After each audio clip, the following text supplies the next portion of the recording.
Hello friends, നമ്മുടെ പുതിയ വീഡിയോയിലേക്ക് എല്ലാവർക്കും സ്വാഗതം. അപ്പം നമ്മുടെ വീടുകളിലെല്ലാം ഇൻഡോറും ഔട്ട്ഡോറും ആയിട്ട് വെക്കാൻ പറ്റിയ ഒരു കിടിലൻ പ്ലാന്റാണ് അഗ്ലോണിമ. അപ്പോൾ ഇന്നത്തെ വീഡിയോയും ഈ പ്ലാന്റിനെ പറ്റിയാണ്. ഇതിനെ പറ്റിയിട്ടുള്ള കംപ്ലീറ്റ് ഡീറ്റെയിൽസ് ഈ വീഡിയോയിലൂടെ നിങ്ങൾക്ക് അറിയാൻ സാധിക്കും. അഗ്ലോണിമയിൽ തന്നെ ഇഷ്ടംപോലെ വെറൈറ്റീസ് വരുന്നുണ്ട്. നിങ്ങളിപ്പം കാണുന്നത് ഇതിനകത്തെ ലിപ്സ്റ്റിക് വെറൈറ്റിയാണ്. ഇതിന് ഇങ്ങനെ ഒരു പേര് കിട്ടാൻ കാരണം ലീഫിനകത്തുള്ള ഒരു കളർ ഷെയ്ഡ് കാരണമാണ്. ഈ ഒരു പ്ലാന്റ് വീട്ടിൽ വളർത്തുന്നതിന് മുമ്പേ നമ്മൾ കുറേ കാര്യങ്ങൾ മനസ്സിലാക്കാറുണ്ട്. അതിൽ ആദ്യമേ തന്നെ ഈ ഒരു പ്ലാന്റ് എവിടുന്നാ വന്നേന്നുള്ളത്, അതായത് ഇതിന്റെ നേറ്റീവ് മനസ്സിലാക്കി കഴിഞ്ഞാൽ ഈ പ്ലാന്റ് വളർത്തുന്ന കാര്യം വളരെ എളുപ്പമാണ്. ഈ കാണുന്ന പ്ലാന്റ് മെയിൻ ആയിട്ടും കണ്ടുവരുന്നത് തായ്ലാന്റ്, ഇന്തോനേഷ്യ, മലേഷ്യ, വിയറ്റ്നാം ഇങ്ങനെ തുടങ്ങിയിട്ടുള്ള നാടുകളിലെ റെയിൻ ഫോറസ്റ്റുകളിലാണ്. അതുകൊണ്ട് തന്നെ ഇതിന് വളരാൻ നല്ല ജലാംശമുള്ള പ്രദേശമാണ് നല്ലത്. ഈ പ്ലാന്റിന് റെയിൻ ഫോറസ്റ്റിൽ ഇൻഡയറക്റ്റ് ആയിട്ടുള്ള സൺലൈറ്റ് ആണ് കിട്ടുന്നത്. അതിന് കാരണം വലിയ പൊക്കമുള്ള മരങ്ങളാണ്. അപ്പൊ ഇങ്ങനെ റെയിൻ ഫോറസ്റ്റുകളിൽ വളരുന്ന പ്ലാന്റ് നമ്മുടെ നാട്ടിലെത്തുമ്പോൾ നമ്മൾ ഇങ്ങനെ ഒരു സാഹചര്യം ഉണ്ടാക്കി കൊടുത്താൽ മാത്രമേ അതിന്റെ ഫുൾ പൊട്ടൻഷ്യലി ഈ പ്ലാന്റ് വളരത്തുള്ളൂ. നമ്മുടെ നാട്ടിലെ കാലാവസ്ഥ നോക്കുകയാണെങ്കിൽ നല്ല മഴയും നല്ല ഉണക്കമുള്ള കാലാവസ്ഥയാണ്.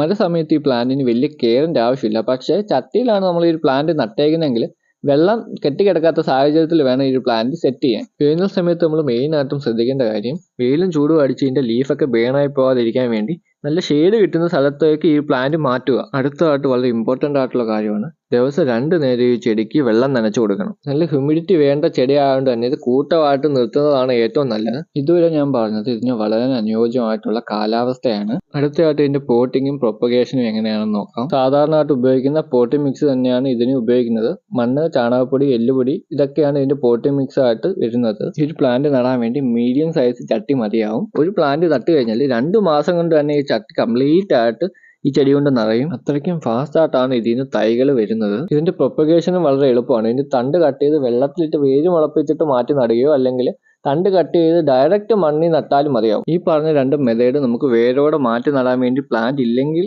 ചെയ്യാൻ പറ്റിയ 2 മെത്തേഡാണ് പറഞ്ഞത്. അത്യാവശ്യം നല്ല ഗ്രോത്ത് ഉള്ള ചെടി തന്നെയാണ് ഇത്. ഇതിന് ഇടയ്ക്കൊക്കെ വളമായിട്ട് ഞാൻ കൊടുക്കുന്നത് ചാണകപ്പൊടിയും മുട്ടത്തോട് പൊടിച്ചതുമാണ്. അഡീഷണൽ ആയിട്ട് നമുക്ക് എല്ലുപൊടിയോ MBKയോ ആഡ് ചെയ്ത് കൊടുക്കാൻ സാധിക്കും. ഈ ചെടിയെ പറ്റി ഇത്ര കാര്യങ്ങൾ മനസ്സിലാക്കാനുള്ളൂ. ആണ് നിങ്ങൾ ഓരോരുത്തരെയും ബോറടിപ്പിക്കാതെ വേണ്ട കാര്യങ്ങൾ മാത്രമേ ഈ വീഡിയോയിൽ ഉൾപ്പെടുത്തിയിട്ടുള്ളൂ.